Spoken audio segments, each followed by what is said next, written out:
عليكم ورحمة الله وبركاته.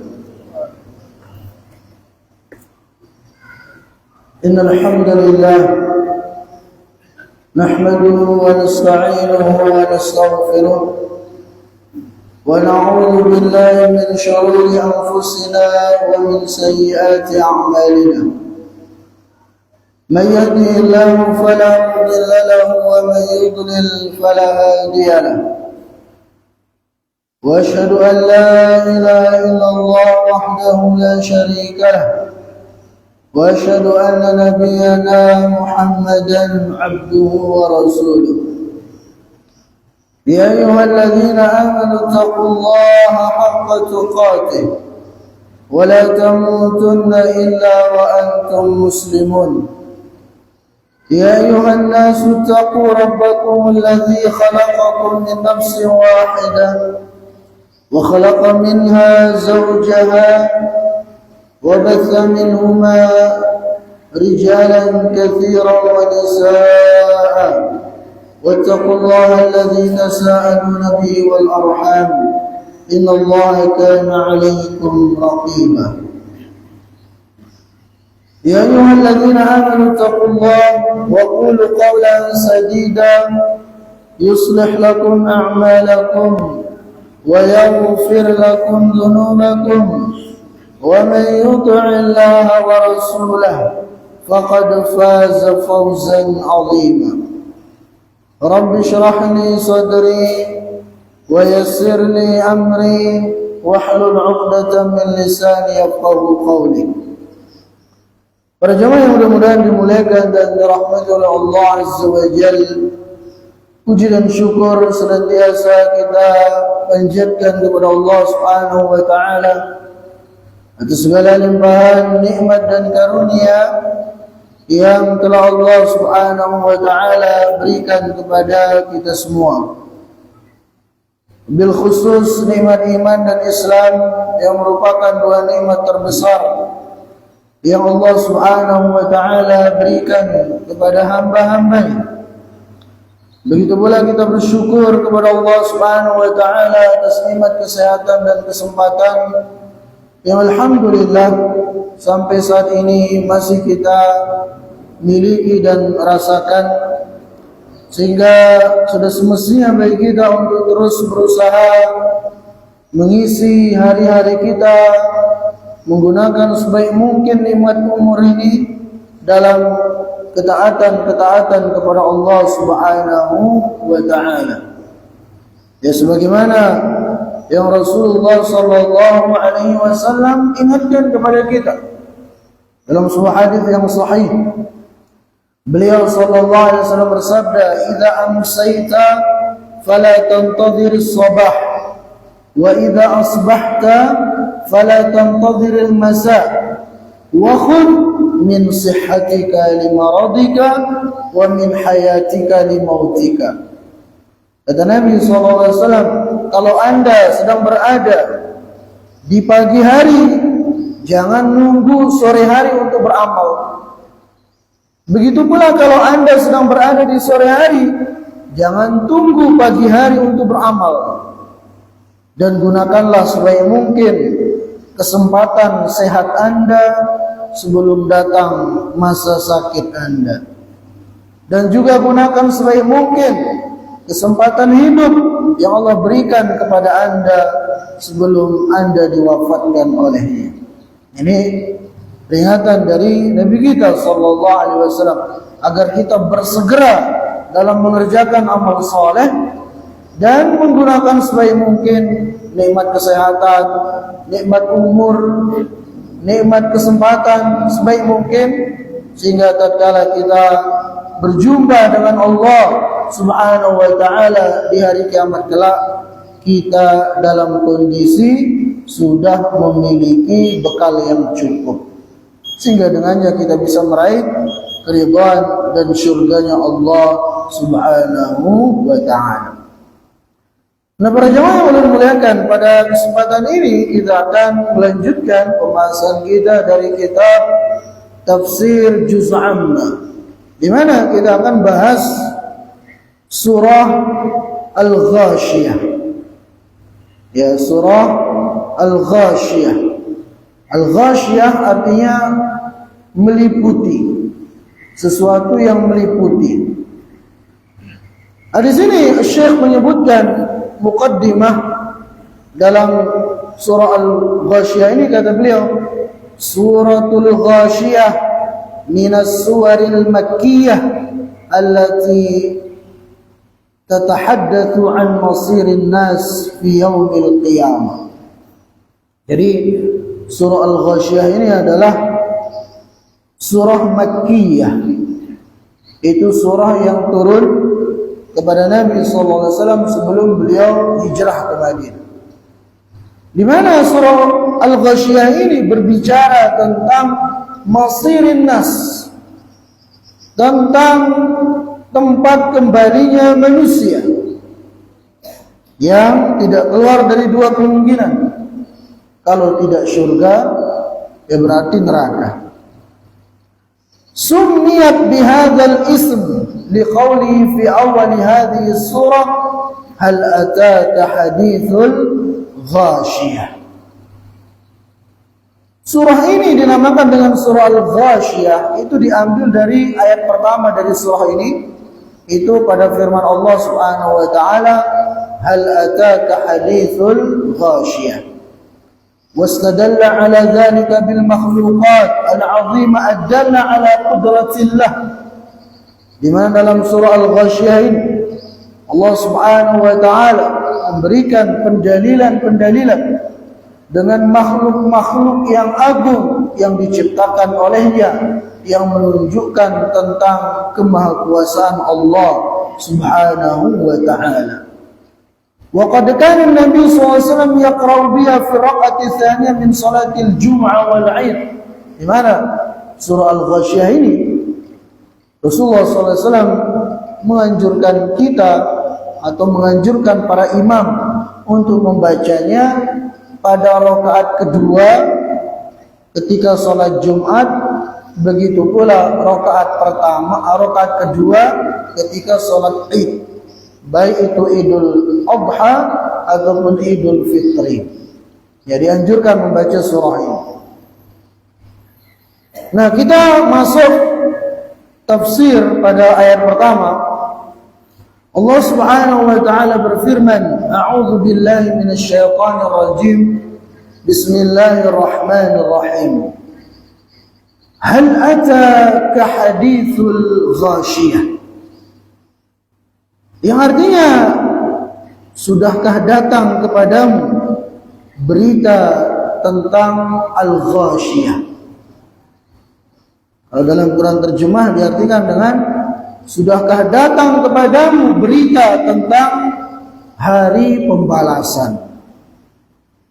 Nah, para jemaah yang Allah muliakan, para ulama seperti Imam Al-Qurtubi, beliau menjelaskan bahwasanya Al-Ghashiyah pada ayat pertama ini itu ada 3 tafsiran yang disebutkan oleh para ulama. Pertama, Al-Ghashiyah itu berarti hari kiamat. Ya, sehingga kalau kita artikan hal ataka hadithul Ghashiyah, artinya sudah datangkah kepadamu berita tentang hari kiamat. Kalau Al-Ghashiyah kita artikan dengan hari kiamat. Ya. Kenapa hari kiamat dinamai dengan Al-Ghashiyah? Di mana tadi kita sebutkan Al-Ghashiyah itu artinya sesuatu yang meliputi. Ya, kata para ulama, hari kiamat dinamai dengan Al-Ghashiyah karena kedahsyatan, guncangan, kengerian dari hari kiamat itu meliputi seluruh makhluk. Ya, dirasakan oleh seluruh makhluk. Makanya hari kiamat dinamai juga dengan Al-Ghashiyah. Hari kiamat itu ada banyak nama-namanya Allah sebutkan dalam Al-Quran. Dan namanya itu menunjukkan sifat atau jati diri dari hari kiamat itu sendiri. Pertama, yang paling masyhur Yaumul Qiyamah, Hari kiamat itu dinamakan dengan yaumul qiyamah. Qiyamah artinya apa? Diambil dari kata qama yaqumu. Artinya apa? Berdiri. Kenapa hari kiamat dinamai dengan yaumul qiyamah, hari berdiri? Nah, karena manusia nanti padang mahsyar semuanya berdiri di satu padang yang begitu luas dalam waktu yang sangat lama. Dalam hadis dikatakan 50.000 tahun. Manusia berdiri di padang mahsyar menunggu ya diadakannya prosesi hisab itu sendiri. Ada juga nama lain dari hari kiamat, itu as-sakhah. Allah berfirman dalam Al-Quran, fa idza ja'atis sakhah. As-sakhah nama lain dari hari kiamat. As-sakhah artinya adalah sesuatu yang memekikkan telinga. Ya, itu hari kiamat itu sendiri.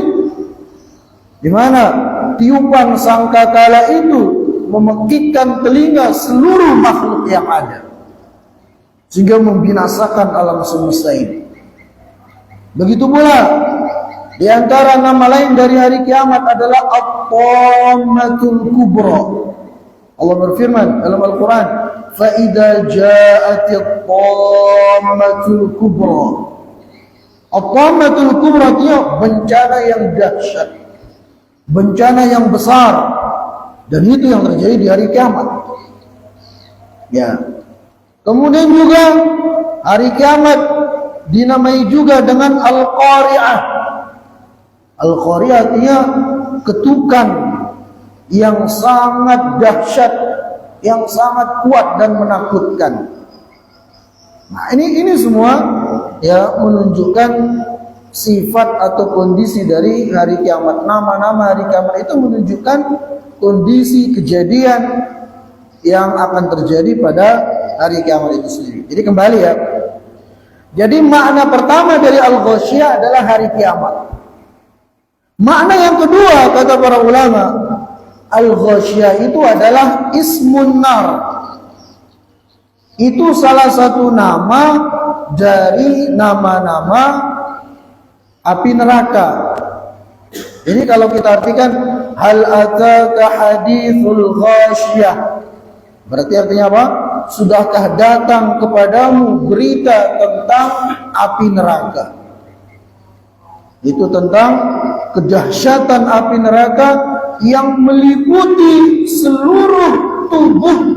Rasa sakit panas dari api neraka itu meliputi seluruh tubuh dari penghuni neraka. Makanya neraka dinamakan dengan al-ghasyiyah, yang artinya meliputi. Sebagaimana firman Allah Subhanahu wa taala dalam Al-Qur'an, sarabiluhum min qatiran tahsya wujuhahum nar. Penduduk neraka itu akan dipakaikan ya pakaian dari tembaga yang mendidih, yang panasnya itu meliputi mengenai sekujur tubuh mereka.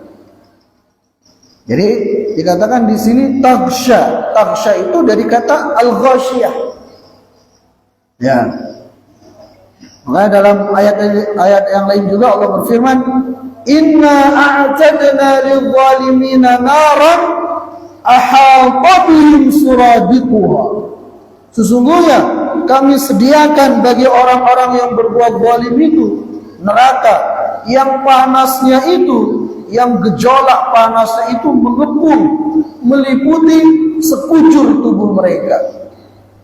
Ya, jadi ghasya yaghsya artinya meliputi. Itu diantara sifat api neraka. Ya, makanya salah satu nama dari api neraka adalah al-ghasyiyah. Begitu pula sebagian para ulama juga menyebutkan al-ghasyiyah itu berarti penghuni neraka itu sendiri. Berarti artinya hal ataka hadithul ghasyiyah. Apakah sudah datang kepada kalian berita tentang penghuni neraka? Jadi ini 3 makna dari al-ghasyiyah. Pertama adalah hari kiamat, Yang kedua, al-ghasyiyah adalah nama dari nama-nama api neraka. Kemudian yang ketiga, al-ghasyiyah itu berarti penghuni neraka itu sendiri. Kemudian pada ayat yang kedua, Allah Subhanahu wa taala berfirman, wujuhun yawma idzin khashi'ah. Itu pada hari, itu di hari kiamat nanti, di mana banyak muka-muka yang tunduk terhina. Ya. Jadi hal ataka hadithul ghasyiyah wujuhun yawma idzin khashi'ah. Apakah telah datang kepadamu tentang kabar hari kiamat, hari pembalasan? Itu pada saat di mana banyak wajah-wajah yang tertunduk, yang terhina, lesu di saat itu. Ya. Ini kondisi orang-orang kafir, di mana mereka di hari kiamat nanti akan tertunduk hina tatkala mereka menyaksikan azab Allah Subhanahu wa taala yang maha dahsyat. Itu ketika mereka diberikan catatan amalan mereka dari belakang punggung mereka. Ya, di mana di sana mereka tertunduk, terhina. Ya, sebagaimana yang Allah Subhanahu wa taala sebutkan dalam Al-Qur'an, wa amma man utiya kitaban wara'a dhahri fasawfa yad'u thubura wa yasla sa'ira innahu kana fi ahlihi masrura. Jadi Allah berfirman, adapun orang-orang yang diberikan catatan amal, ya, catatan amalannya dari belakang punggungnya, maka dia pun mengatakan, aduhai celakanya aku. Ya, dia mengatakan celakanya aku, binasa aku ini. Innahu kana fi ahlihi masrura. Di mana dahulu di dunia, ketika di dunia dia merasa angkuh, merasa sombong, dia di keluarganya dia hura-hura, merasa bersenang-senang sana sini. Innahu kana fi ahlihi masrura. Di mana orang-orang ini dahulu di dunia dia ya bersenang-senang, dia hura-hura, bermaksiat ini, maksiat itu, sehingga di akhirat ya dia akan tertegun hina, wajahnya akan pucat ketakutan ketika melihat azab Allah Subhanahu wa taala. Jadi karena dahulu di dunia dia tidak pernah merasa takut kepada Allah Subhanahu wa taala, tidak pernah merasa khusyuk ya beribadah di hadapan Allah Subhanahu wa taala, maka nanti di akhirat wujuh yauma idzin khashi'ah. Di hari itulah wajah-wajah mereka, muka-muka mereka itu akan ya tertunduk, terhina, ya ketakutan tatkala melihat azab Allah Subhanahu wa taala. Nah, itu ayat yang ketiga atau yang kedua ya, yang kedua. Kemudian ayat yang ketiga, Allah Subhanahu wa taala berfirman, amilatun nasibah, yaitu mereka yang bekerja keras lagi kepayahan. Ya, jadi hal ataka hadithul ghasyiyah wujuhun yawma idzin khashi'ah 'amilatun nasibah. Apakah telah datang kepadamu berita tentang hari pembalasan? Itu di mana pada hari itu wajah-wajah mereka tertunduk, terhina. 'Amilatun nasibah, di mana mereka bekerja keras lagi kepayahan. Nah, 'amilatun nasibah itu mereka bekerja keras lagi kepayahan. Ini ada dua makna. Ini disebutkan oleh para ulama tafsir, di antaranya adalah Al-Imam Al-Qurtubi. Makna yang pertama adalah amilatun nasibah, artinya mereka di dunia ini ya beribadah kepada Allah Subhanahu wa taala. Mereka mengaku beribadah kepada Allah Subhanahu wa taala, namun ujung-ujungnya hal itu mengantarkan mereka pada api neraka. Khususnya ini kondisi orang-orang kafir. Ya, orang kafir ada nggak yang beribadah? Oh, banyak. Ya, bahkan ada yang sampai tidak menikah. Ya kan? Apa istilahnya? Ada yang sampai nggak makan daging dalam rangka beribadah dalam agama mereka. Tapi sudah capek-capek beribadah dengan versi mereka itu, ujung-ujungnya juga masuk neraka. Ini yang dimaksud dengan amilatun nasibah menurut tafsir yang pertama. Makanya dahulu Umar bin Khattab radhiyallahu taala anhu pernah berjalan di sebuah tempat. Didapatinya ada seorang pendeta yang terlihat pucat karena rajinnya dia beribadah dalam agamanya. Ya, maka Umar bin Khattab memanggil pendeta itu. Dilihat kondisinya begitu menyedihkan. Kemudian Umar bin Khattab menangis. Maka sahabat-sahabat yang menemani beliau mengatakan, "Wahai Umar bin Khattab, kenapa engkau menangis melihat pendeta ini?" Maka Umar bin Khattab mengatakan, "Aku mengingat firman Allah Subhanahu wa taala, 'amilatun nasibah tasla naran hamiyah." Itu mereka dahulu di dunia bersusah payah melakukan ritual ini, ritual itu, ibadah ini, ibadah itu. Tapi apa? Tasla naran hamiyah. Ujung-ujungnya mereka pun dengan sebab itu dimasukkan ke dalam neraka yang menyala-nyala. Ya. Ini hadis bukan dalam riwayat yang sahih dari Umar bin Khattab. Ya. Kemudian juga Ali bin Abi Thalib mengatakan bahwasanya yang dimaksud dengan amilatun nasibah tasla naran hamiyah itu adalah orang-orang Khawarij. Orang-orang Khawarij itu mereka ya rajin beribadah, tapi keyakinan mereka yang batil, yang suka mengkafirkan kaum muslimin, sehingga menjadikan ibadah mereka itu sia-sia. Ya, Nabi SAW bersabda dalam sebuah hadis yang sahih, "Tahkiruna salatakum ma'a salatin wa siyamakum ma'a siyamin. Yaqra'una al-Qur'an la yujawizu taraqiyahum." Jadi kata Nabi SAW, akan muncul kelompok, itu orang-orang Khawarij, yang kalian akan meremehkan sholat kalian dibanding sholat mereka, puasa kalian dibanding puasa mereka. Tapi mereka membaca Al-Quran itu tidak sampai ke kerongkongan mereka. Yamruquna minad din kama yamruqus sahmu minar ramiyah. Dan mereka melesat dari agama ini sebagaimana melesatnya anak panah dari busurnya. Ini kata Nabi SAW tentang orang-orang Khawarij, yang mereka rajin beribadah, tapi keyakinan mereka itu batil, bertentangan dengan akidah yang diajarkan oleh Nabi SAW.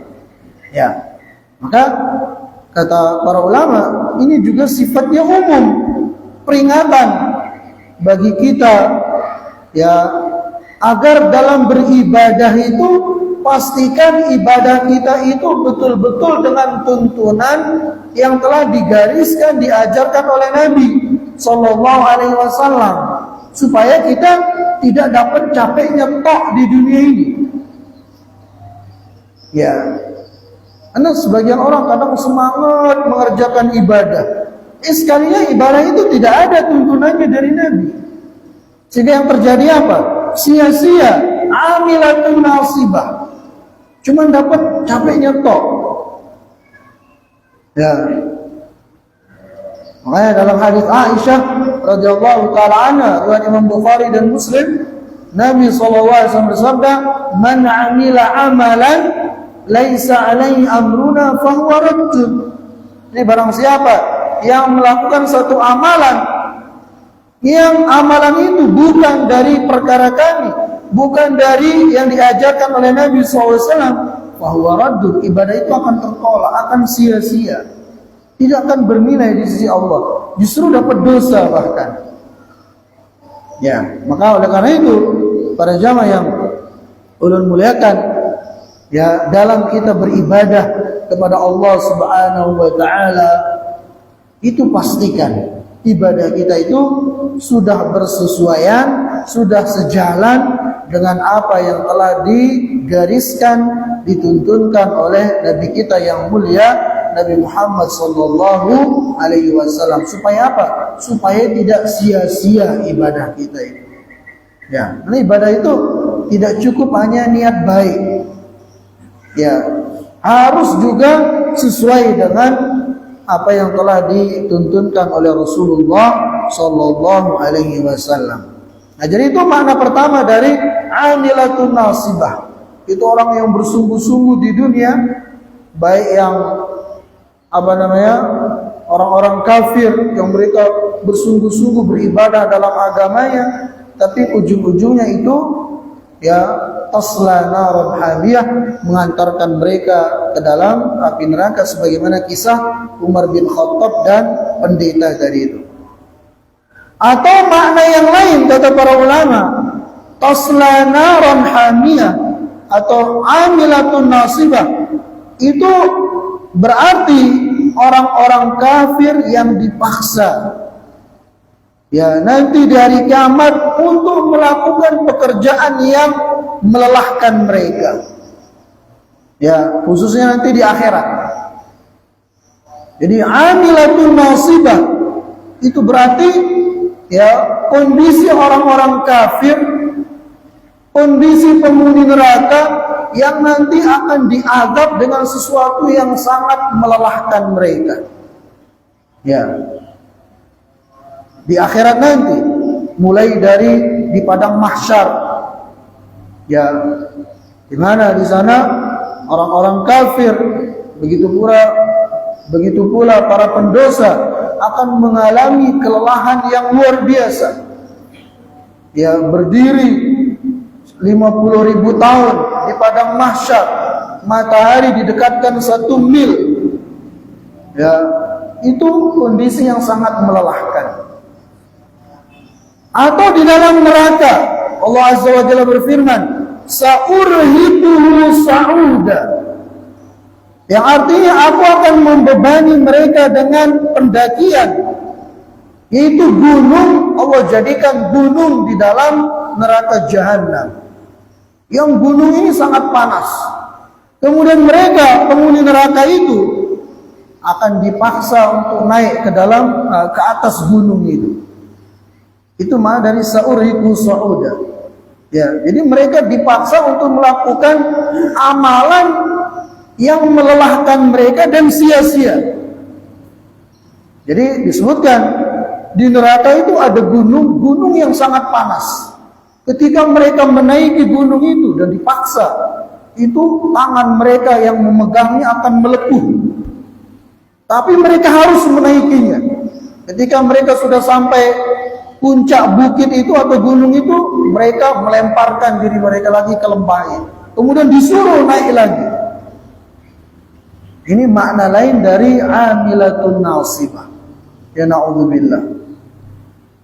Atau juga kelelahan dalam api neraka, yang dengannya akan disiksa penghuni neraka. Sebagian para ulama adalah itu belenggu-belenggu dan rantai-rantai yang akan menyeret mereka. Ya, sebagaimana firman Allah dalam Al-Quran, idzil aghlalu fi a'naqihim was-salasilu yushabun fil hamimi thumma fin nari yusjarun. Di mana leher-leher mereka itu akan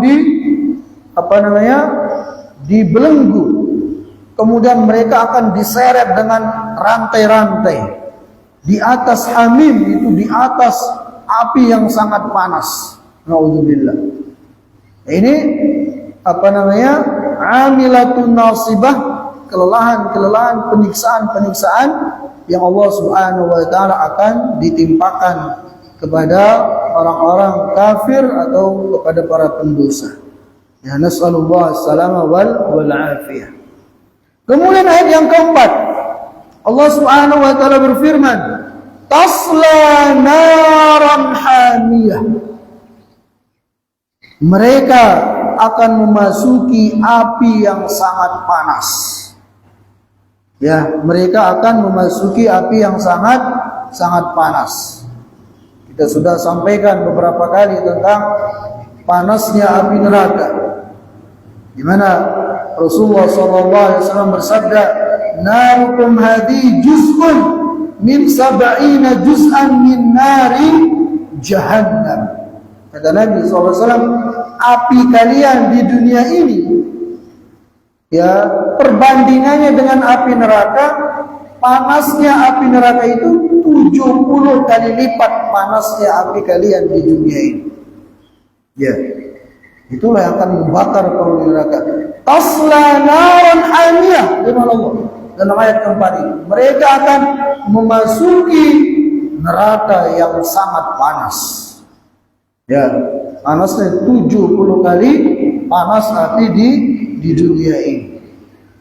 Maka dalam ayat yang lainnya juga Allah Subhanahu wa taala berfirman, "Idza ra'athum min makanin ba'id sami'u laha taghayyudan wa zafira." Jadi ternyata neraka itu bisa marah, bisa geram kepada calon-calon penghuni neraka itu. Jadi Allah berfirman, "Idza ra'athum min makanin ba'id." Ketika neraka ini sudah melihat penghuni-penghuni neraka itu, calon-calon penghuni neraka, maka apa yang terjadi pada api neraka? Sami'u laha taghayyudan wa zafira. Mereka akan mendengarkan dari neraka itu kegeraman dan suara nyalanya itu. Na'udzubillah. Yang siap untuk membakar yang mereka yang akan dimasukkan ke dalam api neraka itu. Ya, nas'alullah as-salama wal afiyah. Kemudian ayat yang kelima, Allah Subhanahu wa taala berfirman, tusqa min 'ainin aniyah. Jadi mereka, orang-orang yang dimasukkan ke dalam neraka jahanam itu akan diberi minum dari sumber air yang sangat panas.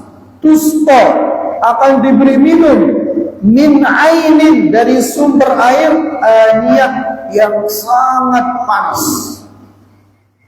Ya. Jadi sumber airnya itu sangat panas. Jadi aniyah, kata Al-Imam Al-Qurtubi, itu diambil dari kata al-ina yang berarti at-takhir. Yang artinya apa? Itu sumber air yang menjadi sumber air minum penghuni neraka itu sudah dipanaskan semenjak api neraka itu Allah ciptakan.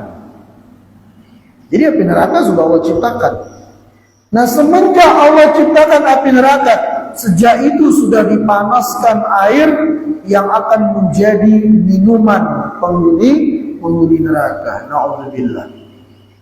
Ya, sudah dipersiapkan oleh Allah Subhanahu wa ta'ala. Maka Allah Subhanahu wa ta'ala ya sebutkan tentang minuman penghuni neraka ini dalam ayat yang lainnya. Wa in yastaghithu yughathu bima'in kalmuhli yashwil wujuh bi'sa syarab wa sa'at murtafaqa. Ya Allah berfirman, apabila penghuni neraka itu minta minuman, ya, maka mereka akan diberikan minuman yang minumannya itu kalmuhli yashwil wujuh, minuman dari air yang sangat panas yang ketika baru ditaruh di depan wajah saja itu menjadikan wajah mereka hangus. Na'udzubillah. Bi'sa syarab, dan itu adalah seburuk-buruknya minuman. Jadi baru ditaruh di wajah sudah hangus wajahnya, apalagi diminum. Namun penghuni neraka nggak ada pilihan lain. Saking hausnya mereka tetap meminum air itu. Na'udzubillah. Ya. Tsumma na'udzubillah. Kemudian juga dalam ayat yang lain, Allah Subhanahu wa taala berfirman mensifati minuman penghuni neraka, kaman huwa khalidun finnar wa su'uma'an hamiman faqatta'a am'a'ahu. Jadi penghuni neraka itu akan disuguhkan air yang sangat panas sebagai minuman mereka, dan ketika mereka meminum minuman tersebut itu akan memotong-motong, mencabik-cabik, menghancurkan usus mereka. Saking panasnya, na'udzubillah. Ya, nas'alullah as-salama wal afiyah. Seperti ini sifat dari minuman penghuni neraka itu. Ya. Nah, jadi itu ayat kelima. Allah berfirman, tusqa min 'ainin aniyah. Penghuni neraka itu akan diberi minum dari sumber air yang sangat panas, yang Allah sudah panaskan semenjak api neraka itu diciptakan oleh Allah Azza wa Jalla. Kemudian ayat yang keenam, Allah berfirman, laisa lahum ta'amun illa min dari'. Sungguh mereka penghuni neraka itu tidak memiliki makanan kecuali buah yang bernama dari'. Ya, laisa lahum ta'amun, mereka penghuni neraka tidak memiliki makanan illa min dari', kecuali dari dari'. Ya, dari' itu dalam bahasa Arab memang ada pohon yang tumbuh di padang pasir yang berduri, yang beracun, berduri dan beracun. Hewan pun tidak ada yang mau mendekati pohon itu karena beracun. Ya, disebutkan kalau ada hewan yang memakannya maka dia akan terkena racun, kemudian berangsur-angsur akan mati. Begitu. Itu sifat buah itu di dunia. Apalagi nanti di akhirat. Ya, di dunia saya sudah seperti itu. Bagaimana nanti di akhirat? Akan lebih dahsyat lagi. Ya. Jadi pohon atau buah dari ini. Jadi para ulama menyebutkan ada 3 makanan penghuni neraka yang Allah sebutkan dalam Al-Quran. Pertama ini, dalam ayat ke-6 surah Al-Ghasyiyah ini, namanya dari'. Ya, itu pohon yang berduri, yang beracun. Itu di dunia ya sifatnya begitu. Ya, di akhirat nanti lebih dahsyat. Sebagian ulama mengatakan dari' itu adalah pohon yang terbuat dari api. Artinya buah dari api. Ya, itu dari' makanan penghuni neraka. Kemudian juga makanan yang lainnya adalah gislin. Ya, ini disebutkan dalam ayat yang lainnya. Allah berfirman dalam Al-Quran, wala ta'amun illa min gislin.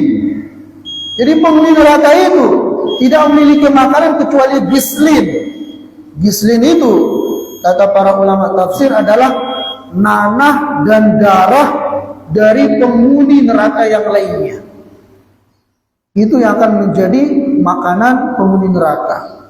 Mungkin darah yang sudah ini, nanah-nanah yang sudah busuk itu akan dimakan oleh penghuni neraka. Kemudian makanan yang ketiga yang Allah sebutkan dalam Al-Quran adalah zakum. Ini Allah sebutkan dalam surah Ad-Dukhan. Ya, Allah Subhanahu wa taala berfirman, inna syajarataz zakum ta'amul athim.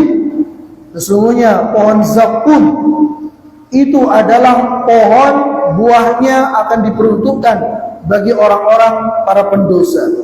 Kal muhli yaghli fil butun, di mana pohon itu buahnya kalau dimakan itu di perut itu akan mendidih seperti minyak yang mendidih. Kaghalyil hamim, itu seperti air yang mendidih yang dipanaskan. Itu yang akan terjadi di perut mereka ketika memakan buah zakum itu. Na'udzubillah.